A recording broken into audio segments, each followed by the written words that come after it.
ada beberapa siswa yang terdepak dari kelas itu. Dia di sekolahnya juga dilabel sebagai sekolah unggulan dan itu menjadi tahun-tahun neraka bagi saya, karena pas dia nyamperin saya terus dia bilang, "Hakim, saya mau tanya apa?" Itu saya tidak masuk dalam kalimat itu, ya nggak usah ditambahin. Ya teman dia ya cuma kami, titik gitu, jangan ada koma, kita gitu.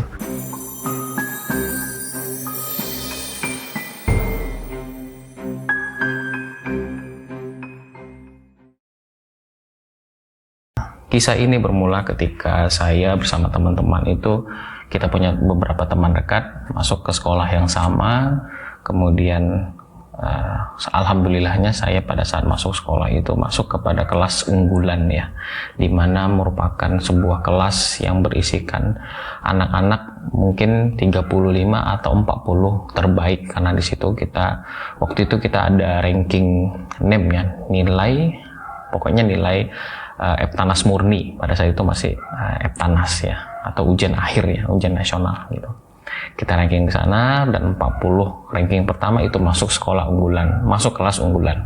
Nah, ketika itu semua berjalan seperti biasanya. Kita dengan gegap gempita karena saya masih bersama dengan teman-teman yang dulu juga masih sama-sama ketika waktu sekolah menengah pertama. Dan semua mulai berubah ketika suatu hari sekolah mengumumkan ada rotasi ataupun rekondisi ya, di mana semua siswa pada saat di sekolah itu dilakukan tes ulang untuk menentukan kelasnya masing-masing. Dan dari 35 siswa tadi, atau 35 sampai dengan 40 siswa tadi, ada beberapa siswa yang terdepak dari kelas itu. Dia ditempatkan di kelas-kelas yang berbeda gitu. Pada saat itu lebih kurang ada 10 atau 11 kelas pada saat itu.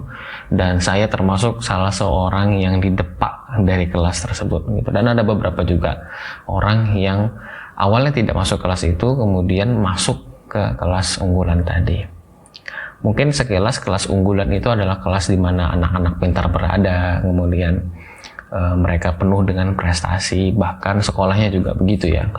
Sekolahnya juga dilabel sebagai sekolah unggulan dan sekolah rujukan di kota saya gitu. Meskipun sebenarnya tidak semua anak-anak di sana itu sesuai dengan apa yang dilabelkan oleh sekolah itu sebagai sekolah unggulan dan sekolah rujukan, which is kalau menurut saya sekolah unggulan dan sekolah rujukan itu adalah bentuk apresiasi dari pemerintah karena manajemen ataupun karena prestasi sekolah tersebut. Dan saya termasuk orang yang bersyukur masuk ke sekolah ini gitu, karena dianggap sebagai sekolah rujukan dan sekolah unggulan di kota saya.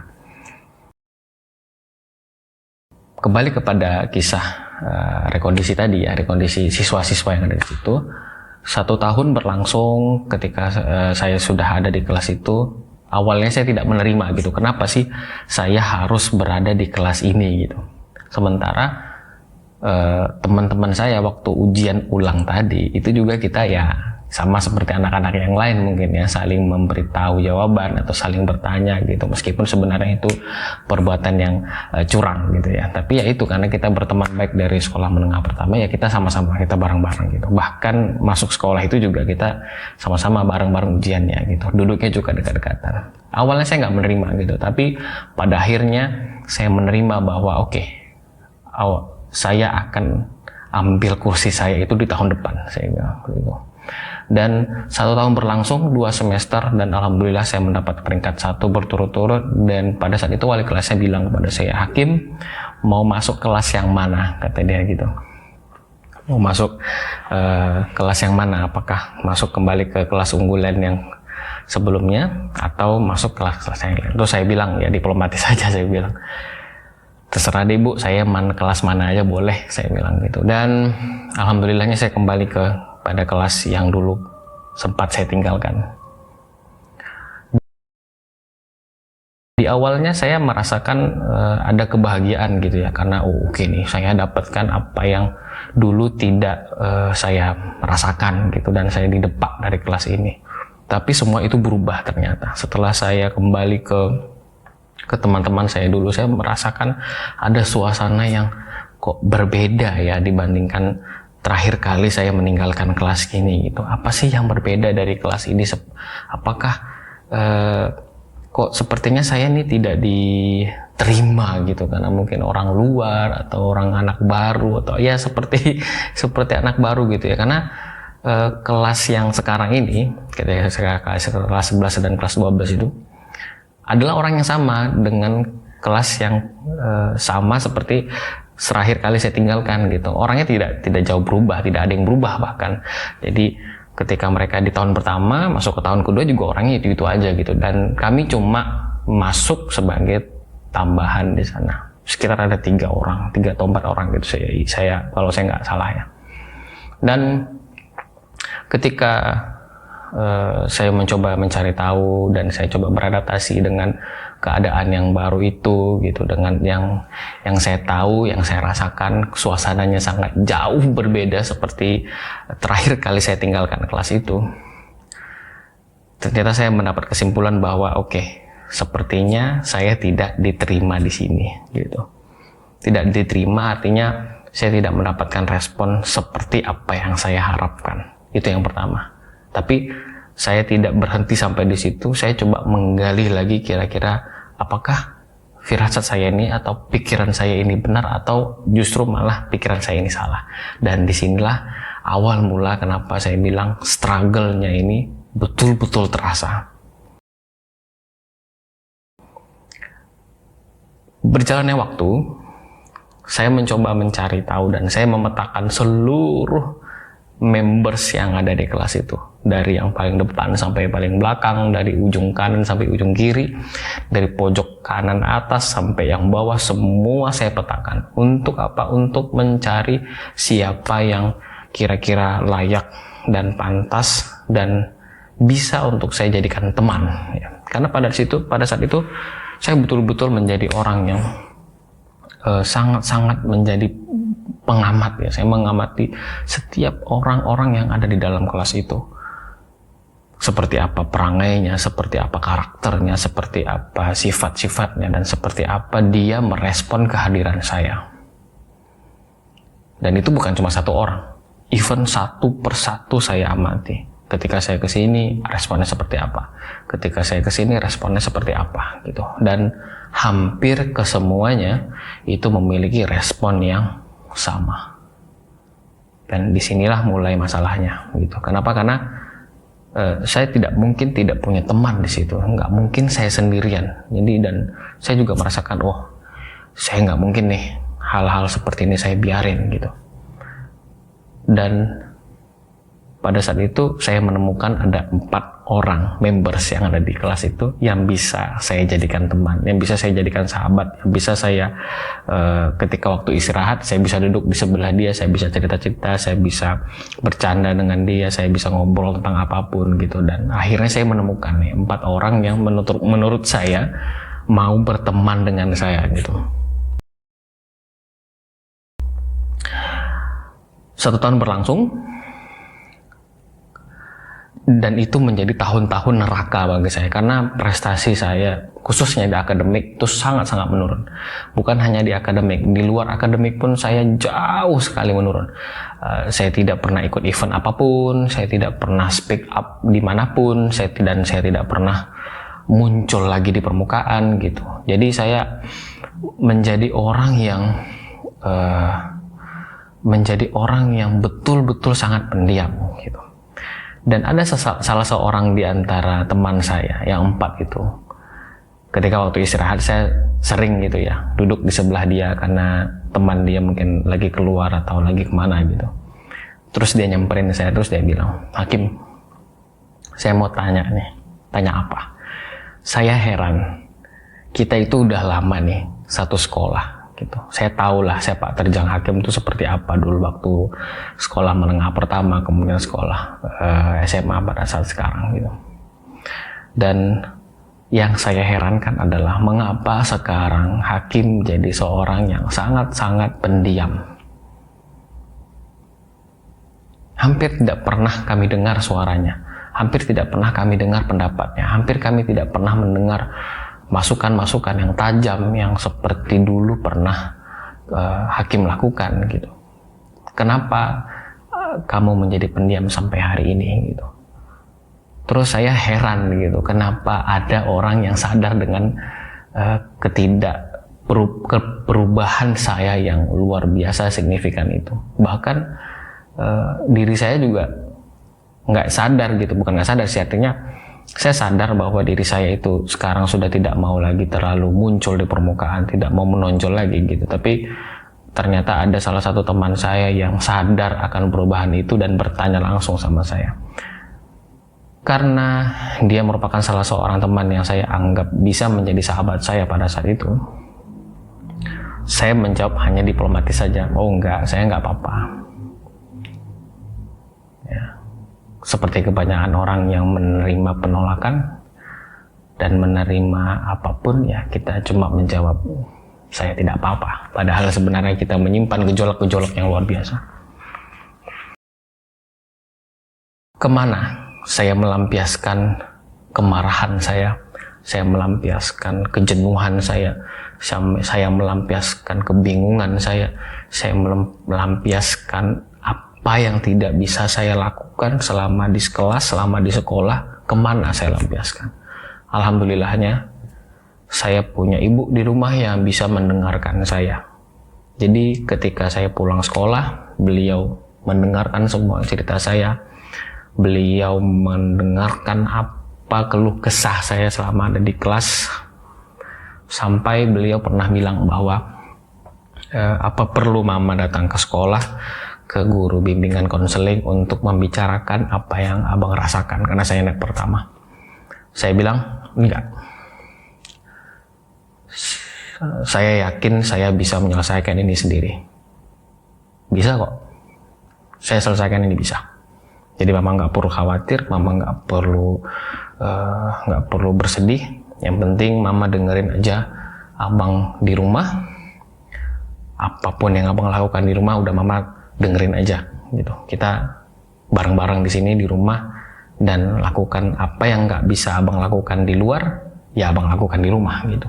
Semua saya lakukan di rumah. Saya cerita, saya menceritakan apapun lah sama ibu saya. Dan sampai 2 tahun seperti itu. Bahkan sampai hari ini. 1 tahun kejadian itu berlangsung dan merupakan neraka begitu, dan bagi saya menjadikan itu sebagai neraka bagi saya pada saat itu. Makanya ketika ada orang mengatakan bahwa masa-masa indah itu adalah masa-masa sekolah gitu.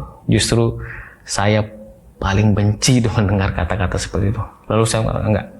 Bagi saya masa-masa sekolah itu adalah masa-masa paling survive buat saya, masa-masa paling struggle buat saya, di mana semua daya dan upaya saya kerahkan di sana, pikiran saya kerahkan di sana, emosi saya tercurahkan di sana, emosi saya terkuras di sana, sampai kemudian saya harus mencari jalan keluar di tengah-tengah penolakan yang saya terima. Lalu apa kejadian yang membuat saya merasakan betul bahwa ternyata saya ini tidak diterima? Itu terjadi di tahun kedua saya ada di kelas itu. Pada saat itu guru sedang melakukan tugas kelompok dan kita seperti biasa ya, mungkin kalau guru mungkin ya sudahlah, anak-anak sudah dewasa gitu, sudah besar, sudah mengerti bagaimana cara memilih kelompok, dan kita dibebaskan untuk memilih sendiri members kelompok kita, membentuk sendiri kelompok kita, mungkin 6-7 orang atau 5-6 orang. Dan pada saat itu saya sengaja sama sekali tidak bergeming dari tempat duduk saya. Saya tidak lihat kanan kiri, depan belakang, ya, meskipun saya duduk paling belakang pada saat itu. Saya tidak menawarkan diri saya untuk berada di tim ini ataupun di tim sana ataupun sini gitu. Dan saya melihat siapakah yang mengajak saya untuk berada dalam kelompok dia gitu. Saya sengaja pada saat itu sebenarnya. Dan ada satu teman saya, ketika semua sudah ada kelompoknya nih, udah clear lah ya, udah clear, semuanya sudah dapat tempat, dan tiba-tiba ada teman saya yang bertanya gitu, persis jaraknya satu teman saya. Jadi saya sebangku dengan teman saya, nah dia di sebelah dia gitu. Dia bilang begini, Hakim, kamu kelompok di kelompok mana, katanya kayak gitu. Hah? Saya bilang gitu kan. Pura-pura nggak tahu gitu. Padahal saya sebenarnya tahu gitu ya. Belum ada nih, bilang gitu. Tapi ya sudahlah, nggak apa-apa. Kalau misalnya pun nggak ada, aku sendiri aja. Gampang kok, bilang gitu kan. Nah, terakhirnya rupanya dia ini mau bilang ini sama ibu gurunya gitu kan, mau bilang sama guru kalau ibu guru kalau ada satu orang yang belum punya kelompok gitu, tapi dia nggak berani speak up terlalu besar gitu. I don't know how lah ya. Jadi sekilas ya mungkin ibu gurunya dengar gitu kalau ada salah satu orang yang nggak punya kelompok, dan ibu gurunya langsung bertanya sama saya, Hakim, kelompok yang mana, masuk kelompok yang mana? Dia bilang gitu. Belum ada nih Bu, katanya, tapi nggak apa-apa deh, saya sendiri aja Bu, insyaallah bisa, saya bilang gitu kan. Ibu gurunya juga nggak merespon yang terlalu berlebih gitu kan. Teman saya pada saya tuh diam semua gitu. Oh ya, saya tahu sih kenapa kalian diam tuh, saya tahu gitu, tapi ya sudahlah gitu kan. Saya juga mesanggupi kalau saya melakukan itu sendiri gitu. Itu bukan sebuah tugas yang berat gitu. Dan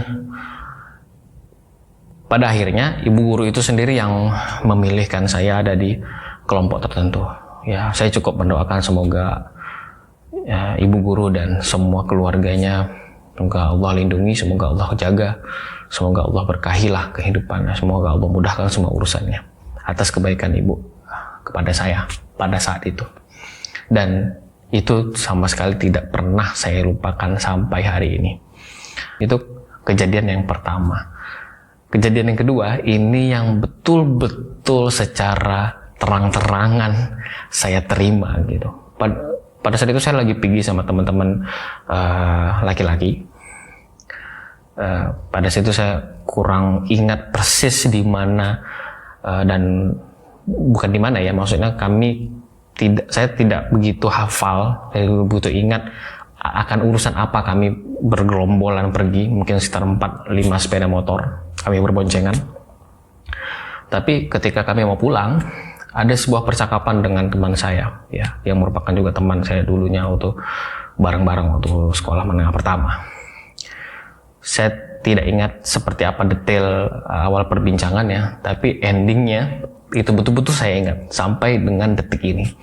Dia bilang begini, kami waktu itu membicarakan teman-teman kami yang pada saat itu tidak ada di sini gitu. Terus saya bilang, terus dia bilang, iya, temen dia kan cuma kami, kita, kita. Aduh, men.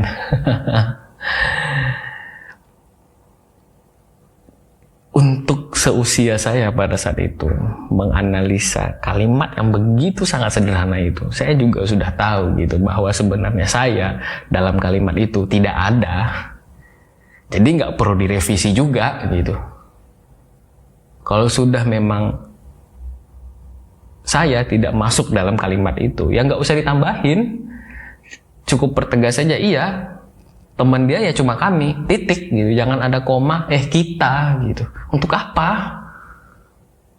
Untuk apa? Kalau pada akhirnya juga saya tidak ada dalam kalimat itu, tidak masuk dalam circle itu, ya untuk apa? Oh, terus saya jawab, oh iya gitu.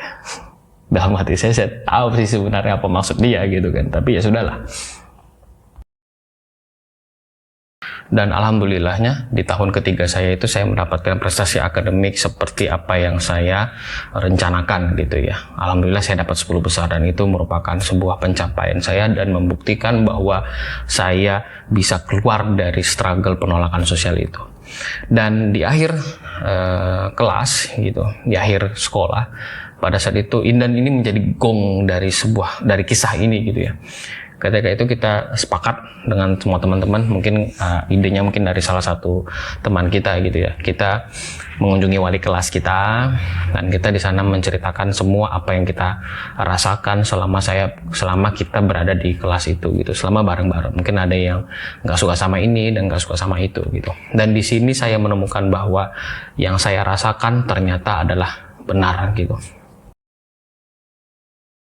Ketika giliran saya cerita, Saya menceritakan apa yang saya alami dengan begitu gamblangnya dengan teman-teman. Saya merasakan bahwa saya tidak diterima di kelas ini.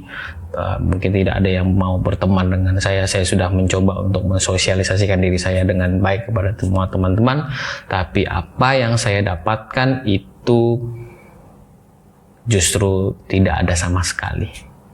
Saya tidak dapatkan apa yang saya harapkan. Saya tidak dapatkan pertemanan yang saya inginkan. Malah justru ya, saya mencoba mencari teman sendiri, mencari nyaman saya sendiri, bahkan ya dengan semua yang saya rasakan lah pada saat itu. Justru setelah momen saya menceritakan semua itu, saya bilang bahwa saya tidak menyalahkan siapapun yang ada di ruangan kelas ini. Saya juga tidak menganggap apa yang kalian lakukan itu salah. Even sebenarnya itu adalah sebuah kesalahan ya, menurut saya gitu ya. Menurut mereka ya mungkin enggak gitu ya. Bahkan ketika video saya yang kemarin saya share di WhatsApp saya, ada salah satu orang teman yang bilang, aku kira itu bukan apa-apa loh, maksudnya ya kan kami jadi ngerasa bersalah gitu, padahal kami ngerasa itu bukan apa-apa gitu, mungkin cuma bercanda doang atau gimana gitu. Ya itu juga hal yang sama dikatakan oleh orang-orang yang justru membuli teman-temannya lebih parah dari ini. Mereka bilang cuma bercanda, mereka cuma bilang main-main, tapi mungkin ada yang meninggal karena perbuatan mereka, mungkin ada yang cacat seumur hidup karena perbuatan mereka gitu. Dan mereka cuma bilang ya itu bercanda doang gitu. Ya mereka juga ngomong kayak seperti itu gitu. Ya, bercanda doang, bukan apa-apa, bukan something yang harus mereka pikirkan gitu. Ya, itulah ya. Dan momen ketika saya menceritakan itu di depan semua orang, di depan wali kelas saya. Kemudian ada seorang teman saya, mungkin selang beberapa orang, dia maju ke depan, dia duduk, dia ceritakan apa yang dia rasakan selama berada di kelas itu. Dan dia termasuk orang yang menceritakan seperti ini. Ketika saya mendengar apa yang hakim katakan tadi, justru saya merasakan aneh.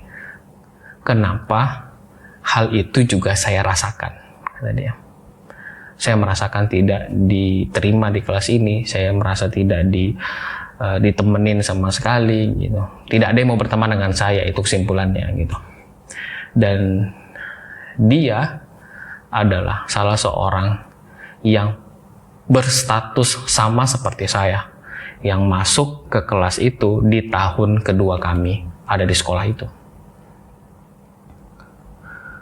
Dari situ saya mendapat sebuah validasi bahwa ternyata bukan saya yang merasakan hal tersebut gitu. Ternyata ada orang yang berstatus sama seperti saya, sama-sama masuk di tahun kedua, dan dia merasakan ada perbedaan sosial pertemanan yang dia rasakan.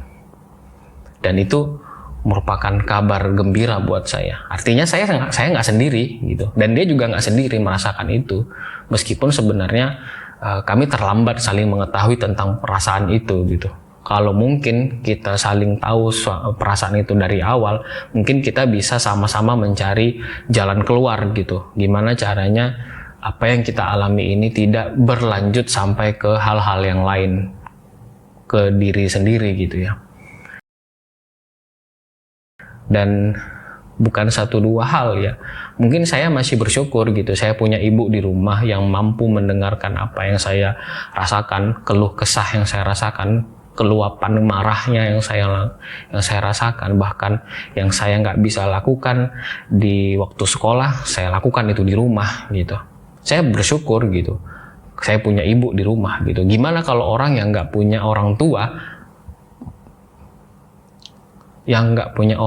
yang bisa berperan seperti itu?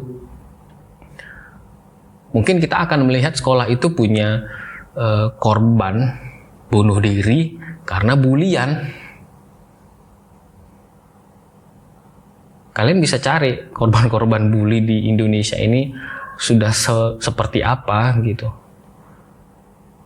Dan gimana kalau misalnya dia nggak tahu cara kemana dia harus minta tolong dengan apa yang dia rasakan dan dia sudah alami gitu. Semua perubahan diri itu kemana mau dicarinya kalau dia tidak punya hal-hal tersebut. Dan apa teman-teman saya yang direspon oleh teman-teman saya? Nggak ada. Even wali kelas juga diam aja gitu, karena mungkin dirasa ya itu momen untuk mendengarkan, bukan mengomentari gitu. Jadi ya sudah, dengarkan saja apa yang dirasakan oleh teman-teman. Itu sisi positif yang saya rasakan gitu ya. Ya udahlah, kesimpulannya begitu aja, udah selesai gitu, dan nggak perlu juga berlarut-larut untuk memikirkan hal tersebut gitu. Dan dari apa yang saya alami ini, saya dedikasikan video ini untuk teman-teman yang di luar sana yang mendapat perlakuan tidak adil, mendapat perlakuan yang tidak seimbang oleh siapapun di luar sana, meskipun itu teman kalian, meskipun itu keluarga kalian, bahwa pasti ada tempat untuk kalian pulang. Pasti ada tempat untuk kalian bisa mencurahkan apa yang kalian rasakan, kemarahan yang kalian rasakan, dan emosi yang kalian sedang meluap-luap di dalam diri. Selalu ada tempat pulang untuk ke sana. Saya masih bersyukur, saya masih punya ibu yang bisa mendengarkan saya kapanpun dan bisa merangkul saya. Tapi buat teman-teman yang mungkin hari ini tidak punya orang tua yang bisa mendengarkan teman-teman, ada teman-teman dari psikologi yang teman-teman bisa kunjungi, yang teman-teman bisa menceritakan semua apa yang kalian rasakan di sana dan bisa mendapatkan pertolongan yang baik bagi teman-teman, agar apa yang teman-teman rasakan itu tidak berlanjut sampai kepada hal-hal yang merugikan bagi teman-teman. Dan pesan saya buat siapapun yang mendengarkan ini, sekalipun kita tidak memiliki orang tua yang mampu mendengarkan kita, mampu menjadi rumah bagi kita, namun pastikan kita adalah rumah bagi anak-anak kita, di mana dia bisa menceritakan semua yang ia rasakan, di mana dia bisa mencurahkan isi hatinya, dan dia bisa menjadi dirinya sendiri di depan kita. Jangan pada akhirnya dia bermudah-mudah menceritakan diri dia kepada orang lain, sementara kesulitan menemukan komunikasi terbaik antara dirinya dan orang tuanya. Itu saja konten saya hari ini. Semoga bermanfaat dimanapun kalian berada, dan maafkanlah orang lain. Sampai jumpa di konten-konten berikutnya. Terima kasih sudah menonton, terima kasih sudah mendengarkan, dan semoga Allah melindungi kita semua. Barakallahu fiikum.